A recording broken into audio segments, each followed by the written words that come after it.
book of 2 Peter, ikaduha nga Pedro, kapitulo 1, versikulo 8 hangtod sa 14. Okay, gayo ka mo sa pagpanindog. Uban ka nako. Anita karon sa padayon sa tuwang series sa tuwang lesson mahitungod sa zealous of truth. Well, lesson 1, it talks about growing expectation. Amen? So I hope dili ito na ito malimtan. Kaya na ako'y nabasa usa ka quotes, ingon dito nga pinakapait nga butang sa Kristohanon when we keep going on church but we don't grow. No? Okay, so nakita na ninyo si Iman. Okay, ako yung mabasa sa verse number 8, kamo sa verse number 9, and then dungano na to sa verse number 14. Okay, the Bible says in 2 Peter chapter 1 verse 8, "For if these things be in you and abound, they make you that ye shall neither be barren nor unfruitful in the knowledge of our Lord Jesus Christ."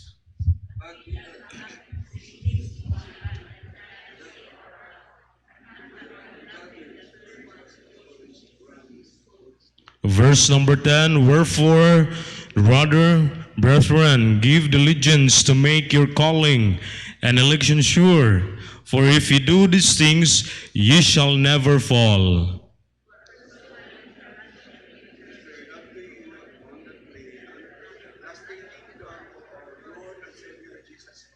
"Wherefore, I will not be negligent to put you always in remembrance of these things, though ye know them and be established in the present truth."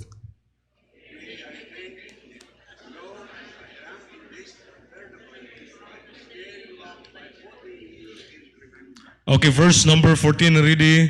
Go. "Knowing that shortly I must put off this my tabernacle, even as our Lord Jesus Christ hath showed me." Magampot ha? Precious and loving Father, Lord, we thank you, God, for this morning. Nagihatag nimo sa matag usa. Salamat, Ginoo, sa mga Kristohanon nga niya karon. Simba sa espiritu ug kamatuoran. Salamat, Ginoo, sa imong protection nga gihatag sa matag usa nga diin kami nakaabot nga walay kakulian. Salamat, Ginoo, sa imong kaayo sa among kinabuhi. Salamat, Ginoo, sa mga buta nga gitugot nimo sa among kinabuhi. Salamat, Lord, sa imong pagkamatinud-anon nga rikanamo. Kami nagampo amahan nga sa among panimbahon karon sa Sunday School, ikaw magapanalangin. Gamita ko God as your mouthpiece, Ginoo, sa pagtudlo sa imong pulong nga dili ang among kaugalingon mapataas, but Lord, we lifted you up, Ginoo, wa mi mahimo sa among kaugalingon. Sa Lord, tabangi ang matag usa, ang iyo, Ginoo, sa bulang espiritu nga magaconvict every heart of a person this morning nga din ang imong pulong mo penetrate una sa tanan, Lord. Pasaylua mi sumusala nga nabuhat, Ginoo, nga ikaw wala malipay. Hugas mi, Ginoo, pinagi si mong bililhon nga dugo nga giulak ngadto sa cross. Busa Lord, this morning i-claim na mo ang kadaugan diha lamang sa imong ngalan, sa ngalan ni Jesus. Amen and amen. Magkapanglingkod. Well, sa tuwang lesson 1, sumala na sa akong kisulti, we talk about growing expectation. Amen. So this is lesson number 2. Amen. Lesson number 2, mahitungod. Okay, ang title sa itong pagkaisgutan this morning, Stirring Up Your Memory. Stirring up your memory. So, dili buot pasabot nga atong maana no? No, pero dapat mapukaw ang atong huna-huna. Okay? Mapukaw ang atong huna-huna. Okay? So, Peter exhorts believers to spiritual maturity. No, kitang mga Kristohanon gusto sa Ginoo nga mo grow kita. Okay? So I'm not saying naanag kita sa peak nga ang atong growing wala ni siya pag-undang. Amen? No, every day ni siya gina-develop, but that's why bitaw sa verse nga atong gibasa, add to your faith, no? Sa previous verse ato, sa mga previous verse nga gisgutan diha, add to your faith, no? Magadugang gyud na siya every day, no? Peter exhorts believers, okay, salamat. Okay, Peter exhorts believers to spiritual maturity by developing Christian character qualities. So human kita maluwas, so isip sa pagtubo sa tuang Kristohanon nga kinabuhi, dapat makita pud ning Christian qualities sa tuang character, no? And then spiritual growth produces an effective and productive life, no? Kung mo grow kita, kung gipaningkamutan na to by the grace of God, mahitungod sa to ang growing, mahimo kitang effective o productive sa ato ang kinabuhi. Amen? Napamo diha? Okay. Believers need to make their salvation certain to themselves by diligently developing in Christian character. Now, usa sa mga timaan sa Kristohanong pagkahamtong mao ang nakadako nga pagkadiskontinto sa atong presensya, sa atong presente nga level sa espirituhanong pagkahamtong. Now, naipangutana diri, how much thought do you give to your need for continued spiritual growth? How do you respond when you think about the spiritual growth that is still necessary in your life? No? And then, do you ignore your need for growth? Or do you let it discourage you? Or are you motivated to do something about it? Or are you motivated to do something about your growing? Now, notice the kaning word nga dissatisfaction. Palaw ko? Dissatisfaction. Huwag kayo mo lang tawon, dili ni siya maayo, di ba? Okay? Dissatisfaction, dili ka ma-satisfied sa unsay naa nimo karon, but ato ning gamiton in a positive way. So ato ang growing. Okay? Dissatisfaction, nindot siya, no? Dissatisfaction is not good, but in terms of our spiritual growth, mao ni ang pinakanindot nga makita unta sa Kristohanon. Unsa may buot in a positive way, dili ta makontinto sa unsay level lang nato karon. No? Dili ta makontinto sa unsay naar nato karon, dili ta makontinto sa unsay level sa ato ang Kristohanon nga kinabuhi karon. We're pushing ourselves nga mo-grow ta, mo-increase ang atong kahibalo mahitungod sa pulong sa Ginoo. Amen? Dissatisfaction, okay? So I hope that this lesson this morning mupukaw kini kanato aron kita magkugi sa pagkat-on og pagbuhat aron kita motubo spiritually. Amen? So, stirring up our memory. Stirring up your memory. Mapukaw kita, pinaagi ni ini nga lesson, aron kita maningkamot magkugi sa pagtubo spiritually. Amen? Now, number one, ita magdugay. Number one, the purpose of character development. Okay? The purpose of character development. Now, sa ato ang pagkaluwas, dili lang kay sa ato ang binuhatan na usab, but sa ato ang kinaiya. No? Now, there's no room for improvement. Ato ginang kanunay hinumduman. Sa diha nga naluwas ta, wala sa diha ang musulod ka, wa na dinadayon ka. Oh, naapatay gitawag sinful nature. No? Sa unsay kiraan ato kinaiya, sometimes mugawas pagid na. No? But gusto sa Ginoo nga i-develop na to ang kinaiya nga unsay kinaiya nga gitudlo sa Biblia. Amen? The purpose, unsay may purpose nini of character development, letter A, life of fruitfulness. In verse number 8, sa ato ang gibasa, in verse number 8, ingon dire in 2 Peter chapter 1 verse number 8, for if these things be in you and abound, they make you that ye shall neither be barren nor unfruitful in the knowledge of our Lord Jesus Christ. Now, in verse number 8, ingon diha, for if these things, unsa man ning mga butanga? For if these things be in you, kung kaning mga butanga naa nato, no? Unsa man na, mao ni ang giingon sa mga previous verse, no? For if these things, unsa man ni? Faith, virtue, knowledge, self-control, perseverance, godliness, brotherly kindness and love, for if these things be in you, kung kining mga butanga naa nato, ingon diha, and abound, that make you that ye shall neither be barren nor unfruitful in the knowledge of our Lord Jesus Christ. Man ang ingon nga mahimot ang effective og productive if these things be in you. Amen? So gina-develop ni sa tuang kaugalingon. No? Gina-develop ni siya. Okay? And then kung wala ni sa ato ang kinabuhi, now, notice, kung wala ni sa ato ang kinabuhi, dry ang atong kinabuhing Kristohanon. Dry. Palaw ko? Murag nun ana ba? No? Unfruitful. No? Unbarren. No? In sa Biblia? No? Barren or unfruitful. Dili magbungahon. Subot pasabot, mahimong uga dry ang atong kinabuhi. nga Kristohanon. If these things wala sa atoa, okay? Life of fruitfulness. The Apostle Peter deals with this possibility positively in verse number 8 and negatively in verse number 9. Now, atong obserbahan sa verse number 9. Okay. In verse number 8, ang sige ingon diha, if these things be in you, no, and abound, they make you that ye shall neither be barren nor unfruitful. No, kay mo lang tawon sa verse 8 o verse number 9, si Peter gigamit niya ang naay mga and verse number 8, no, positively in verse number 8 and negatively in verse number 9. Okay? So he used yung gigamit ang verse number 8 positively. Ang verse number 9, kung yung lang tawon, negatively ba, no? To emphasize sa verse number 8. Now, ato lang tawon ng verse number 9. But he that lacketh these things, oh, notice the word, but he that lacketh these things, oh, negatively. Mura na bitaw. Ikaw, kung mutapo ka sa mga gwapo, ano na ba? Atong ko na. Kung mutapo ka sa mga gwapo, murag mabihain ka, no? Pero mutapo ka sa medyo murag magwapo ka, no? So that's why gigamit niya ang verse number 9 to para bagyan ma-emphasize niya ang verse number 8, no? Okay. But he that lacketh these things, sige ng Biblia, is blind. Unsa man ang mabutanga? Sa previous verse nga ato ang gisgutan.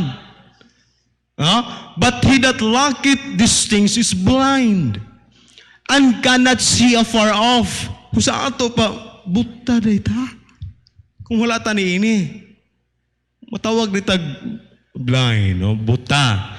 No, positive side of the exhortation is that a continual increase in these qualities, no? Ang positive side will lead to an abundant spiritual harvest for us. No, mao na ang positive side, no? God intends that we take no vacation or leaves of absence in our spiritual growth. No? Wala gyud ka ng vacation sa atong spiritual growth, no? Wala gyud spiritual growth is now going on. Dili pwede, no? Dili pwede, wala gyud na mahitabo. Wala gyud bakasyon sa ato ang Kristohanon nga sa atong spiritual nga pagtubo. We must give complete attention to being all that we can be for His glory. Okay? So, pangutana. What happens when we try to take a vacation from spiritual growth? No? Spiritual growth is now going on. Oh, dili na, wala na, no? Dili na to ang motto. Have you ever tried to take vacation from growing spiritually? Ano kasulay ba ka ni ana? No? Murag paway sa ko karon kay murag nilapas naman ko sa kong Kristohanon nga pagtupo nilapas naman ko. Pahuway sa ko, no? So wala dili na pwede. If so, what was the result, no? Kung imong nasulayan, unsa may resulta? Okay. Ang resulta, we begin to lose ground spiritually. We must continue to take steps forward if we want to avoid slipping backwards in our spiritual growth. Unsa mahitabo? Paliw ko sa next slide. Inanana gyud, no? When we take vacation in our spiritual growth, magsugod kita sa pagkawala sa espirituhanong pahagi. No? Magsugod kita kawala. No, dili man na, wala may neutral sa atong kanabitang diri ka sa tunga-tunga nga duha ra magyud na. Kung wala kami tubo, wala may increase, may decrease. Subot pasabot, magkahinay-hinay taog, slide. Magkahinay-hinay tag slide. And then kinahanglan nga magpadayon kita sa paghimo sa mga lakang sa unahan kung gusto nato nga malikayan ang pag-atras sa atong espirituhanong pagtubo, okay? So unsa pag in order to have a fruitful life, no? So sa verse nga atong gibasa, dapat kining mga butanga naa nato. But how? Okay, number 1, sa unsa nga pagpakita nga to? Okay, number 1, okay, subpoint number 1, modeling godly character. Amen? Napa mo diha? No? Our front lines, godly character is both modeled and displayed. No? Sa early church, sa mga Kristohanon, sa mga characters sa Bible, godly character is both modeled and displayed, no? This character includes, unsa man na siya? Love. No? Sayon ra kay ilitok kon, pero lisod kay buhaton. Nagkinahanglan kinigtabang grasya sa Ginoo sa atong kinabuhi. Kay sometimes, ang atong sinful nature mao imutig babaw kung unsa atong kinaya kaniadto. Munang walay superhuman nato, nagkinahanglan tagtabang grasya sa Ginoo. Igiya sa balaang espiritu. Joy, peace, forbearance, kindness, goodness, faithfulness, gentleness, amen? And then number 2, making good work. No? Mabita lang sa Biblia, we're encouraged to do good work kay luwas na ta. Wala ta may buhat og maayo para maluwas, no? To make it clear. We do good work tungod kay luwas na ta. There is dignity, no? There is dignity and value in the everyday task we do. And everything we do it for Christ. No? Sa atong ginabuhat matag adlaw ba? No? Sa atong ginabuhat matag adlaw. Gibuhat ba nato na para sa Ginoo? We do it ba with dignity and value? Huh?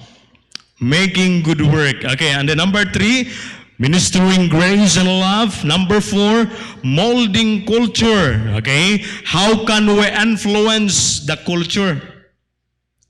Yun sa mo pag-influence ang mga nakapalibot sa imuha. Na-influence ba sila sa pagkamayo? Na-influence ba sila sa pagkadasig? Huh? Or basin kita may na-influence ngadto sa pagkadautan? No? Kita may na-influence. Duhar man na. Kung dili kita may makapa-influence, kita may na-influence. Okay? And then, how can we influence the culture in our front lines so people will flourish more? How do we find ways to make a change for the better? And then number 5, mouthpiece for truth and justice. So may buot pasabot ini. Mouthpiece for truth and justice. Okay? So becoming champions of right living and fair dealing in our everyday lives by combating lies and working for justice. So may buot pasabot niya na. Buot pasabot, patas kita sa atong kinabuhi. When we hear something not true, makasukol kita ni ana pinaagi sa pagpugong sa atong baba. No? Pantas na ba? Kung kabalo ka nga sayop ni, dili na lang. Ayaw na lang. No? Dili na lang. Di na lang nato, bitaw, kung nakay nakita nga murag sayop na sa imong paminaw, di na lang nato kinahanglan pang ipakita, ipadayag ngadto sa uban. No? Di na lang nato kinahanglan pa ipadayag ngadto sa uban. Na usahay makita nato no naapag yun. No? Kaingon ta unsa man ay pagtuon niyo, kamo kunoy barog diri sa tubangan. Dili na lang. Mouthpiece for truth and justice. Amen? So makapugong kita. Amen? And then number 6, messenger of the gospel. No? So sa atong Kristohanon na kinabuhi, usang timailhan nga migrow kita. Kanang musulti ta ngadto sa uban. Kanang mag-involve ka sa buluhaton sa Ginoo. Kanang musulti ka ngadto, mo-share ka ngadto sa uban. No? Okay, growing in confidence in talking about Jesus with people on our front lines. So, usa sa mga butang sa atong kinabuhi, human kita maluwas, mao ang kadasig, musulti ngadto sa uban. Okay? So the purpose of character development. Life of fruitfulness, mahimong magbungahon ang atong kinabuhi if these things be in you. In verse number 8, sumalas itong gibasa nga passage. If these things be in you, mahimo yung magbungahon ang atong kinabuhi. There is joy. No, mahimong colorful. But kung wala na siya, kung sa gingon sa Biblia, mahimo tang blind or unsa man kanang nearsighted. Okay? And then letter B, Subpoint letter B, certain of salvation. Certain of salvation. Okay? Certain of salvation. Mahimong sigurado ang atong kaluwasan. Sigurado ang atong kaluwasan. Okay? Sigurado atong kaluwasan. Ingon ng Biblia in verse number 9, but he that lacketh these things is blind and cannot see afar off. Well, kung luwas lang ta, kung luwas ta, no? Mawala na sa tuwa, dili man mawala ang atong kaluwasan. No, dili magyapon mawala atong kaluwasan. But ang description sa Biblia, kanang blind nga giingon diha, mo na gitawag spiritual myopia. No? Dili nang mahimo tong blind nga gilid niya ang blind, dili na maon, liman to sila luwas. But kani ang atong kaluwasan sigurado lang gyud gihapon, no? Sigurado gyud gihapon, but ingon sa Biblia, kanang word nga blind and cannot see afar off, both pasabot ana, we are short-sighted or unable to see God only ourselves. No? Ang ato ra gyud gihapon kaugalingon, this makes us virtually blind, showing we have forgotten that we were cleansed from his old sins. Okay? Malingon dia, and had forgotten that he was purged from his old sins. Save gyapon ta, luwas gyapon ta. But ang description sa Biblia natay gitawag sakit nga spiritual myopia.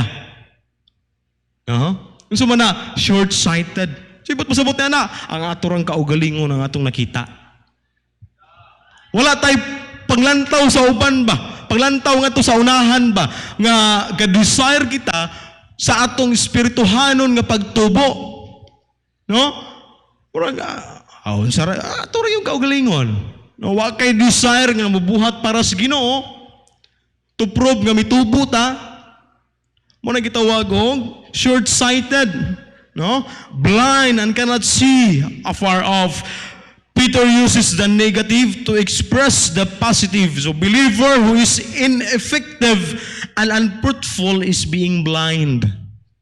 Nag-anto siya sa sakit nga myopia. Okay? God expects that the 7 character qualities of verse number 5 and verse number 7 be present in our lives. But, okay, each character quality that we add, we acquire greater growth spiritually. No? This is like a telescope where lens after lens extends to extend its range to see farther into space. When a believer adds to his faith, no? Unsay gingon sa Biblia sa verse number 5, starting verse number 5, add to your faith virtue. So add, add. Subot po sabot, we need to add our faith para ang kanang mga butang magsunod-sunod mo anhi sa atong kinabuhi para makita. Just like ang example ni telescope ba? Para makita pag hindi mo ang layo, additional lens. Naay na po nga lens, add og lens. No? So para ma-add ning mga butang, kinahanglan nga mag-add ta sa tuwang pagtuo diha sa Ginoo. Amen? Namo mo diha? Hello? Okay, in verse number 10. Muna nga ng Biblia, in verse number 10. Wherefore, rather, brethren, give diligence to make your calling and election sure. For if you do these things, you shall never fall. In pursuing these things, we keep from stumbling. No? Kung ato ning gipinangkamutan by the grace of God, nga manaan ato ni, we keep on stumbling. No? So makalikay ta sa kanang pagkapandol, no? Continual growth and progress in Christian life is the sure way to keep from stumbling. Kung naana by the grace of God, we try ourselves nga madungagan ang atong pagtuo mo, grow kita spiritually, makalikay kita sa pagkapandol. No? Kung dili ta matagad ni pastor, sige lang basig busy po si pastor. No? Masig naapot tayo na si pastor. No? Kaya kung wala gali, kung pabili na nagyapon ta, grabe si pastor, oy. Grabe si brother, oy. Di naman managad, abi kinakakuan na. Oh, na. No? But we keep on growing Continual growth and progress is in the Christian life is the sure way to keep from stumbling. No? I-prove na to atong pagkapinili, pinaagi sa kabago sa atong kinabuhi o kinaiya. Ang atong hinumduman nga kita nahugason na og ang daang kinaiya ng labay na. Amen? So siguro ang atong kaluwasan. Amen? Point letter B, certain of salvation. Life of fruitfulness, ang atong kaluwasan siguro. Okay? Napamudiha? And then letter C, in that way, kung ang A to B naa sa tuwa, okay? No? Letter C, we have an abundant entrance. Sabot niya na. We anticipate the future earthly kingdom of Christ in verse number 11. Okay, in verse number 11. For so an entrance shall be ministered unto you abundantly into the everlasting kingdom of our Lord and Savior Jesus Christ. Unsa man nga kingdom, everlasting kingdom, mao na ni ang atong pulianan forever and ever dito sa langit. Amen? Abundant entrance. This kingdom is predicted in the Old Testament, no? In Daniel, okay? Unsa biging in Daniel? I saw in the night visions, no? We talk about the kingdom and giisgutan diri. I saw in the night visions, and behold, one like the Son of Man came with the clouds of heaven, and came to the Ancient of Days, and they brought him near before him. In verse number 14, and there was given him dominion and glory and kingdom, that all people, nations, and languages should serve him. His dominion is an everlasting dominion, which shall not pass away, and his kingdom not that which shall not be destroyed. Amen? So, this kingdom is predicted in the Old Testament, and then this kingdom, gi-promise ni ngari ka nato, kaning kitang mga luwas, no? It is promised by Christ. Ngari ka nato in verse number 28 in the book of Matthew chapter 19, and Jesus said unto them, verily I say unto you, that ye which have followed me. No? Katuning kita ni mga luwas. In the regeneration, when the Son of Man shall sit in the throne of his glory, he shall sit upon 12 thrones, judging the 12 tribes of Israel. So kung asa ang Ginoo dito punta, it is promised by Christ, ngari ka na to, and then it is anticipated by Paul. In 2 Timothy chapter 4, verse number 1, I charge thee therefore before God and the Lord Jesus Christ, who shall judge the quick and the dead at his appearing and his kingdom. Amen? And then the kingdom will last forever is a part of our Christian hope. Mao kini ang atong paglaom. Amen? We are already members of this kingdom. No? Dili ng kingdom nga naa dito sa Davao. Kani nga kingdom nga gisaan nato, membro tanini, apil tanini, makasulod tanini. Everlasting kingdom. No? But, unya, inig-adto niya nato dito. Kay abundant entrance. No? Ba kay abundant entrance?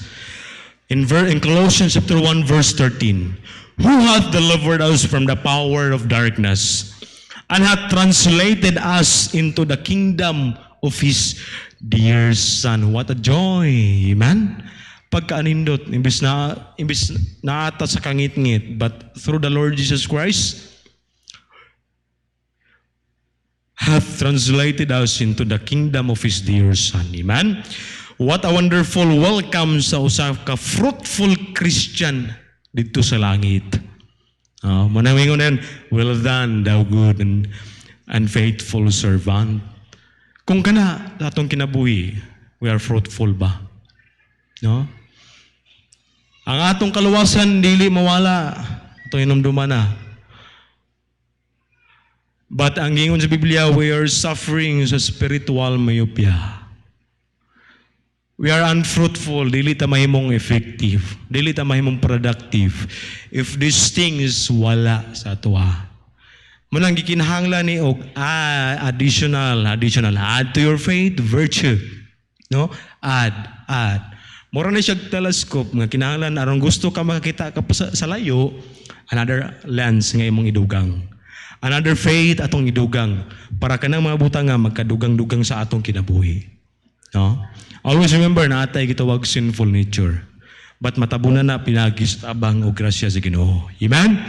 So I hope sa sunod nga higayon ato ning padayonon sa point number 2. Okay, let's pray. Lord, salamat sa imong pulong ikaw magabless ni ato nga namin nakatunan sa ngalan ni Jesus. Amen and amen. We have a break 5